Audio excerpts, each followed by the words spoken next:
The big winner in Iraq's contested election is expected to be this man, Muqtada al-Sadr, who confidently expects his party to lead the next government once the revised result has been confirmed by the Supreme Court. There's no date for when the Supreme Court will issue its ruling, but it's likely the Shia cleric will form a coalition. He's a self-proclaimed nationalist, suspicious of both Iran and the US. Other Shia parties are far from united behind him. Shia Islam is the predominant sect, particularly in southern Iraq. Sadr's large election win means his party, the Sayrun Alliance, will choose the next PM. To do so, he'll need to make deals with other parties. One of the largest is the Victory Alliance, led by the current Prime Minister al-Abadi. The Victory Alliance say al-Abadi is the only choice al-Sadr has for Prime Minister.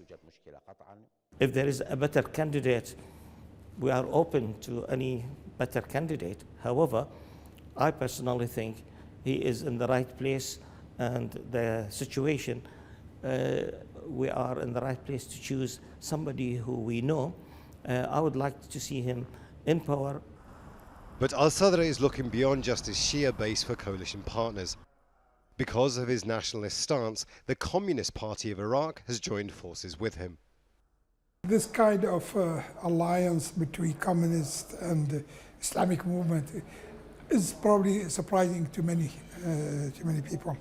But it didn't come as a surprise. It was the outcome of the common activity, the common participation in the protest movement over the years 2015, 2017. But the smaller parties may not give al-Sadr the influence he so desires over government. Now his supporters are getting angrier, so he'll be looking at exactly who can help him fulfill his agenda. Protests in the south demanding energy and economic reform concern al-Sadr because many of his supporters are involved. With that in mind, he has said all talks about forming a coalition must be suspended until the protesters' demands are heard. His call has been popular.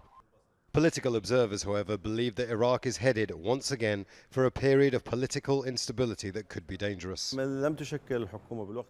the next government is not formed soon, then that will have implications. The first one will be the ongoing economic crisis. The second one is the potential re-emergence of ISIL and other affiliated terrorist groups around Baghdad and in Anbar. This is all happening in the midst of the rising tensions between Iran and the US, and this impacts the Iraq political scene. The US and Iran are both big players. In Iraqi politics, blocs are allied to one or the other.